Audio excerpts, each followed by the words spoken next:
एक कांदा चिरून घ्यायचा आहे। कांदा एकदम बारीक चिरून घ्यायचा।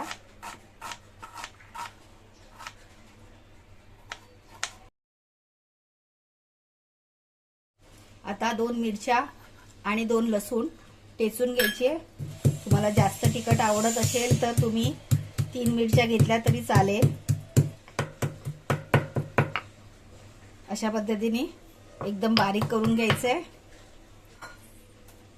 त्यात आपल्याला बेसन घ्यायचं आहे। हे 2 चमचे बेसन घेतलेलं आहे। थोडं थोडं पाणी टाकून हातानेच भिजवून घ्यायचं आहे।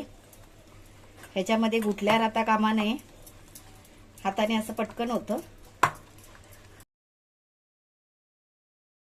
जास्त वेळ नाही लागत, पटकन होणारी रेसिपी आहे।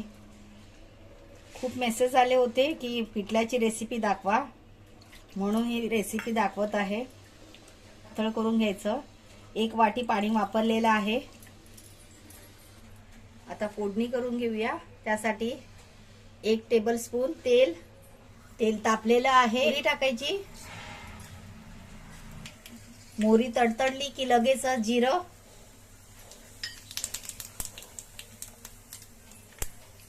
त्यानंतर लगेचच कांदा।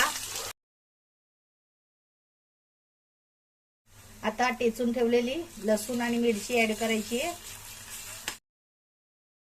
1 डाळी कढीपत्ता घ्यायचा आहे, धुवून घ्यायचा आहे कढीपत्ता। थोडस हिंग, हळद। आता ह्या बेसनाच्या पिठाचं घोळ याच्यामध्ये ऍड करायचं आहे। अजून 1 वाटी पाणी ऍड करायचं आहे। हे भांडं धुवून घेऊया। पाणी 2 वाटी टाकायचं, म्हणजे बेसन चांगलं शिजतं आणि पोटाला बाधत नाही। आता हे मीडियम फ्लेमवर शिजू द्यायचंय। चवीनुसार मीठ ऍड करायचं। सारखं असं ढवळत राहायचं, जेणेकरून खालून लागणार नाही। एकदम अप्रतिम सुगंध येतोय। बघा कशी शाईन आली आहे। आणि असं हे ठणाठणा उडायला लागलं की समजायचं पिठलं झालेलं आहे। गॅस बंद करूया।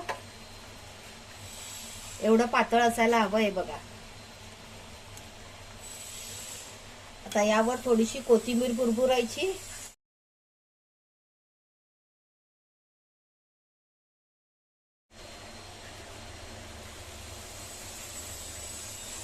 पिठलं आणि ज्वारीची भाकरी सोबतीला कांदा।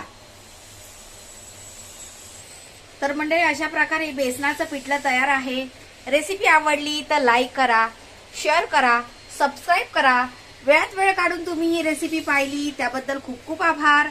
लवकरच परत भेटूया अशाच एका नव्या रेसिपी सोबत। तोपर्यंत बाय बाय।